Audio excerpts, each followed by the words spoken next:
18 महीने के दौरान न्यायालय ने 8 केसों में मुख्तार अंसारी को सजा सुनाई है। उन्होंने माफिया शब्द का यूज लिया था ना। उन्होंने ये नहीं कहा था ना मैं अब्दुल मतलब अंसारी को या मुश्ताक या उन अन्य मतलब अतीक अहमद या किसी मोहम्मदन को मिला दूंगा, ये तो नहीं कहा था ना। बताइए, जब कृष्णानंद राय जी को 400 से ज्यादा गोलियों मार करके छलनी कर दिया जाता है, तो ये मृत्यु जो है वो स्वाभाविक है, हार्ट अटैक से मृत्यु हुई है, अपराधी था। और अपराधी की मौत पे किसी को शोक मनाने की आवश्यकता नहीं है। गाड़ी का एक्सीडेंट हुआ, वो भाग रहा था, एनकाउंटर से मरा, उसमें योगी जी का क्या है? समाजवादी पार्टी का जो कनेक्शन है वो माफियाओं के साथ ही क्यों जुड़ जाता, चाहे मुख्तार अंसारी हो चाहे अतीक अहमद हो। यदि माफियाओं का पालन पोषण सरकारें करेंगी तो फिर आम नागरिक कैसे जिंदा रहेगा? ये जो बदले की भावना से कार्य करने का की जो प्रथा रही है वो हमेशा कांग्रेस की रही है जी। ये भाजपा की रीति और नीति नहीं रही है। और माफियाओं का अंत करना जरूरी है। जब तक माफिया खत्म नहीं होंगे देश और प्रदेश की जनता चैन की सांस नहीं ले सकती है। क्योंकि उनको पॉइजन दिया गया है। ये सिर्फ और सिर्फ वोट बैंक की पॉलिटिक्स के लिए, सिंपैथी कार्ड खेलने के लिए, विक्टिम कार्ड खेलने की कोशिश की जा रही है।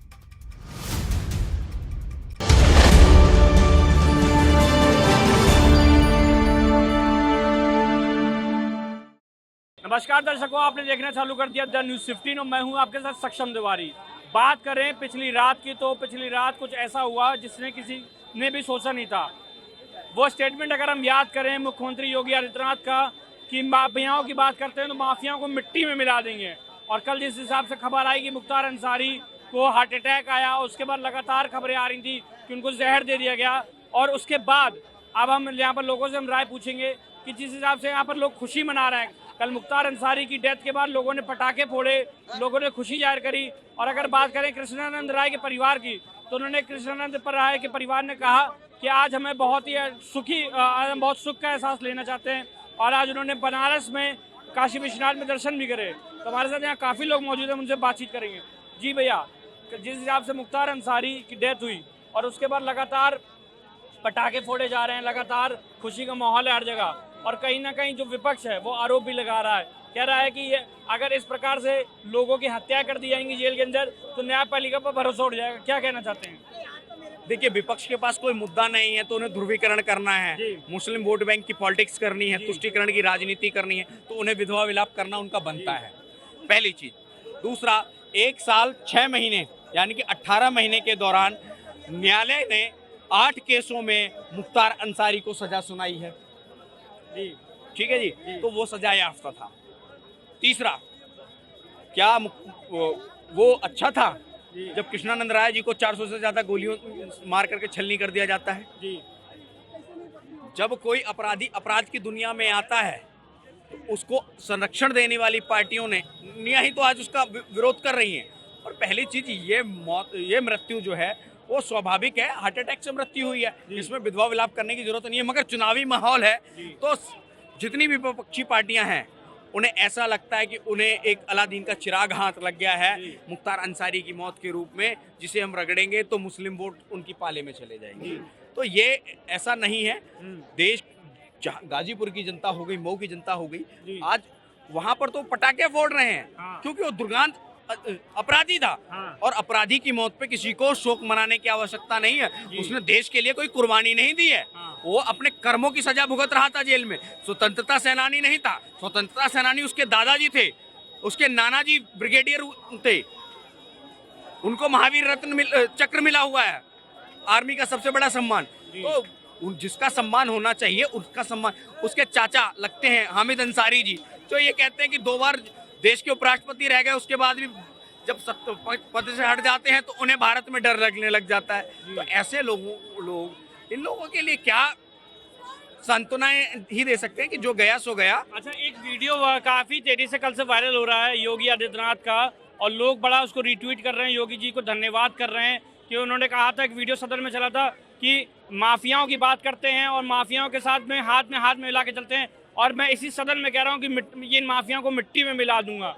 तो अब ये ऐसा माना जा रहा है कि योगी आदित्यनाथ की सरकार में जो माफियाओं का जो अंत हो रहा है, एक के बाद एक, पहले अतीक अहमद और अब उसके बाद मुख्तार अंसारी, तो ऐसा माना जा रहा है कि योगी आदित्यनाथ की सरकार में जैसे माफियाओं के लिए कोई छूट नहीं है। सर देखिए, माफियाओं के लिए कोई छूट नहीं है। फिर आप दो नाम और भूल गए यहाँ पर। आपने भी तुष्टीकरण वाली बात कर दी कि अतीक अहमद और मुख्तार अंसारी। मुन्ना बजरंगी को क्यों भूल गए?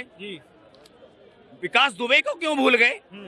माफिया कोई भी हो, किसी भी धर्म का हो, किसी भी जाति का हो। मैं ब्राह्मण हूँ और पीछे कानपुर से ही बिलोंग करता हूँ। मेरे घर में और विकास दुबे के घर में मात्र 5 किलोमीटर का डिफरेंस है। विकास दुबे जी ने जो हत्याएं की, वो संतोष शुक्ला जी, वो भी ब्राह्मण थे। शुक्ला जी भाजपा से के बड़े नेता भी थे, उनकी हत्या की। समाजवादी पार्टी ने उनकी पत्नी को जिला पंचायत अध्यक्ष बना दिया। तो ये घूम फिर करके समाजवादी पार्टी का जो कनेक्शन है वो माफियाओं के साथ ही क्यों जुड़ जाता? चाहे मुख्तार अंसारी हो, चाहे अतीक अहमद हो, या अशरफ हो, या अफजाल अंसारी हो, अभी टिकट दिया तो क्यों जुड़ जाता है? कल अखिलेश यादव ने ट्विटर पर उनके परिवार को संवेदना भी व्यक्त करी। पहली चीज तो ये, अखिलेश यादव जी ट्वीट करते भगवान उनकी आत्मा को शांति दे। अरे भाई, वो तो भगवान को मानते ही नहीं है, तो भगवान उनकी आत्मा को शांति कैसे दे देगा? उन्हें कब्र में रहना है, कब्र वाले हैं। और जो हिंदू है ना, वो जीते जी भी आग से खेलता है और मरने के बाद भी आग से खेलता है। और हमारा वाला तो शमशान में ही रहता है जी, तो इसलिए तो टेंशन ही नहीं। तो डर, अगर संवेदनाएं प्रस्तुत देनी है तो उनके धर्म के अनुकूल दीजिए। क्यों हिंदू धर्म के शब्दों का अपमान कर रहे हैं कि भगवान उनकी आत्मा को शांति दे? भगवान ने ठेका ले रखा है क्या, जो भगवान का मंदिर ना बनने देते हो? और उनके लिए ही आप संवेदनाएं ये करते हो कि जी भगवान शांति दे। भगवान क्यों शांति देगा? भगवान ने ठेका ले रखा है क्या सबका? तो ये सिर्फ वोट बैंक की पॉलिटिक्स के चक्कर में भगवान को भगवान शांति देगा या ऐसा हो गया, ये सिर्फ वोट बैंक की पॉलिटिक्स है। चुनाव का समय है, पहले चरण का चुनाव 19 तारीख को है, पश्चिमी उत्तर प्रदेश से आरंभ हो रहा है। तो ये सब चलता रहेगा, मगर जनता समझदार है, जनता अत्यंत प्रसन्न है कि माफिया कुछ तो गोली से और कुछ ऊपर वाले की कृपा से परलोक को सुधार रहे हैं। मैं बात कर रहा हूँ कि जब कल रात से जब उनका निधन हुआ, उसके बाद से एक सवाल बहुत तेजी से वायरल हो रहा था और लोगों के बीच आ रहा था कि उन्होंने अपने वकील से भी ये बात कही थी कि मुझे स्लो पॉइजन दिया जा रहा है, मुझे क्या कहते हैं दूध में या भी किसी खाद्य पदार्थ में ऐसी चीज़ मिला के दी जा रही है जो कि मुझे खुद एहसास हो रहा है और मेरी बॉडी दिन प्रतिदिन कमज़ोर होती जा रही है। तो ऐसा भी कुछ हो सकता है क्या? पुलिस अगर अभी जाँच में अगर देखा जाएगा तो? मैं आपको मेडिकल साइंस के बढ़िया रिपोर्ट बताता हूँ, आपके आगे हमेशा के लिए काम आएगी। जी, स्लो पॉइजन देने वाले आदमी का कभी भी कार्डियक अरेस्ट नहीं होता, ये ध्यान रखने की बात। कभी भी नहीं होता, मैं मेडिकली प्रूफ बता दूंगा आपको। कार्डियक अरेस्ट एक ऐसी बीमारी है कि ये पता नहीं लगता, चंद सेकंड में उसका अटैक होता है। अगला इसका सबसे बड़ा उदाहरण है एक 42 साल का डॉक्टर जिसने अपने जीवन में 749 कार्डियक, अहमदाबाद सूरत से, सब उसका नाम मेरे ध्यान नहीं आ रहा, वो 1 सेकंड के में कार्डियक अरेस्ट खत्म हो गया। जो डॉक्टर, आप समझो, जो डॉक्टर जिस चीज का इलाज कर रहा था उसको अपना पता नहीं था। इसलिए आप इसको तो ये कहो मत ये स्लो पॉइजन है। यदि उनको स्लो पॉइजन का डाउट था तो सब तो खरीदे हुए नहीं है मोदी जी के या योगी जी के डॉक्टर। आप कहीं से भी किसी जहां उनको लग रहा था उस स्टेट का डेलीगेशन बुलवा लेते डॉक्टर्स को और अपना जांच करवा लेते। तो ये तथ्य तो देखो बिल्कुल ही मैं इनको तथ्य निराधार मानता हूँ। अब जहां तक आरोप लग रहे हैं योगी जी पे, तो इन तथ्यों को मैं निराधार मानता हूँ। जैसे अभी भाई कह रहे थे या आप इनसे क्वेश्चन कर रहे थे कि मिट्टी में मिला देंगे, भाई इसमें मिट्टी में मिलाने वाली कोई बात ही नहीं थी। जो जैसे गाड़ी का एक्सीडेंट हुआ, वो भाग रहा था, एनकाउंटर से मरा, उसमें योगी जी का क्या है?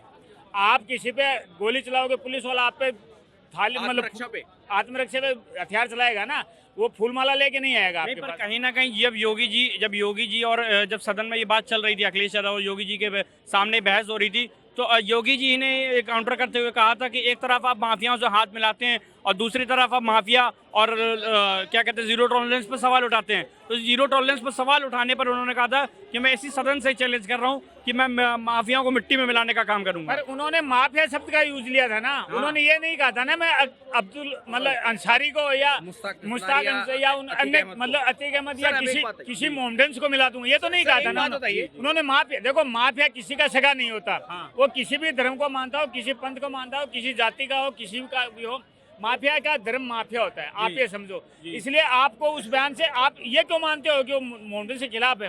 उन्होंने माफियाओं के लिए बोला है ना, और मिट्टी में ये सरकार का दायित्व भी है। आप ये बताओ क्या सरकार माफियाओं का पालन पोषण करेगी? जैसे अभी तक होता यदि रहा। माफियाओं का पालन पोषण सरकारें करेंगी तो फिर आम नागरिक कैसे जिंदा रहेगा? माफिया तो अपने आप में सक्षम होता है, जब सरकारों का भी उनको संरक्षण मिलेगा। तो इन बात का तो देखो, मैं योगी जी का उस वक्तव्य से सहमत हूँ कि उन्होंने शब्द सही कहे हैं और जीरो टॉलरेंस का उनका इरादा है उसमें, लेकिन उसमें हिंदू मुस्लिम का कहाँ से इशू आ गया? ये तो एक राजनेता जो राज कर रहा है प्रदेश का या देश का, उसका नैतिक दायित्व भी है पब्लिक की रक्षा करना, और माफिया मुक्त राज तो हर जगह ही है। अच्छा, एक सवाल और भी है कि ये भी माना जा रहा है कि योगी जी जब मऊ में दंगे हुए थे तब मुख्तार अंसारी खुली जीपों में घूमता था, और उसके खिलाफ योगी आदित्यनाथ ने, तब वो बतौर सांसद थे गोरखपुर से, तो उन्होंने वहाँ जाके मोर्चा संभाला था, तो उन पर हमला हुआ था, जिसको लेकर अब कहीं ना कहीं जाके ये बदला पूरा हुआ। ऐसा भी इस इमेज को ऐसे दिखाया जा रहा है। सर एक चीज आइए, ये जो बदले की भावना से कार्य करने की जो प्रथा रही है वो हमेशा कांग्रेस की रही है जी, ये भाजपा की रीति और नीति नहीं रही है। आप एक चीज आइए, योगी आदित्यनाथ जी ने उसी सदन में ये भी कहा था, या तो माफिया लोगों की जमीनों पे कब्जा करना छोड़ दें, अपराध छोड़ दें, या फिर प्रदेश छोड़ दें। उस बात को क्यों नहीं बोलते? और माफियाओं का अंत करना जरूरी है। जब तक माफिया खत्म नहीं होंगे, देश और प्रदेश की जनता चैन की सांस नहीं ले सकती है। देश की जनता ने कल आपने देखा होगा कि मऊ में और गाजीपुर में कुछ जगह पटाखे फोड़े गए, तो लोग खुश थे ना। और दूसरा, ये तो प्राकृतिक मौत है। पीछे जिम ट्रेनर ट्रेडमिल पे दौड़ते दौड़ते मर जाता है कार्डियक अरेस्ट से, क्या वो भी कह देगा कि जी मुझे पॉइजन दिया गया? कई बार हम ही घर में होते हैं, फूड पॉइजनिंग हो जाती है, जिसकी वजह से हमें दिक्कत होती है, तो क्या हम अपनी माँ बाप या माँ से या बहन पे जो भी भोजन बनाती है, पत्नी है कोई भी है, हम उस पर आरोप लगाते हैं कि उसने हमें पॉइजन दिया? नहीं ना। और दूसरा, इनका भोजन तो जेल के अधिकारी, कांस्टेबल से लेकर के जेल के अधिकारी तक भी टेस्ट करते थे, टेस्ट करके, डॉक्टर भी टेस्ट करके तब इनको भोजन दिया जाता था। तो ये आरोप लगाना कि उनको पॉइजन दिया गया है, ये सिर्फ और सिर्फ वोट बैंक की पॉलिटिक्स के लिए, सिंपैथी कार्ड खेलने के लिए, विक्टिम कार्ड खेलने की कोशिश की जा रही है, क्योंकि उनके भाई अफजाल अंसारी इस बार फिर गाजीपुर से सपा के कैंडिडेट हैं। तो मुस्लिम वोटों का ध्रुवीकरण करने के लिए ये इस तरीके के वक्तव्य दिए जा रहे हैं। तो हमने यहाँ पर लोगों से बातचीत करी, लोगों से हमने जानने की कोशिश करी कि मुख्तार अंसारी की जो मौत हुई और उसके बाद लगातार जो सवाल खड़े होते रहे कि उनको स्लो पॉइजन दिया जा रहा था। उनके बेटे ने भी कहा कि मेरे पिता को एक साजिश के तहत मारा गया, उनके वकील ने भी आरोप लगाया। इसी पर हमने दिल्ली की जनता से राय ली और दिल्ली की जनता से जाना कि क्या वाकई मुख्तार अंसारी को एक साजिश के तहत मारा गया। तो लोगों ने कहा कि एक उनकी बहुत नेचुरल डेथ हुई है, जैसे कि लोगों की होती है, क्योंकि एक कार्डियक अरेस्ट किसी को भी आ सकता है। हम ऐसे किसी और अन्य मुद्दे के बीच जल्दी आपके बीच हाजिर होंगे। तब तक के लिए आप देखना ना भूलिए द न्यूज़ 15। चैनल को सब्सक्राइब करना, बेल आइकन को दबाना मत भूलिएगा। कैमरामैन अरुण के साथ मैं सक्षम तिवारी।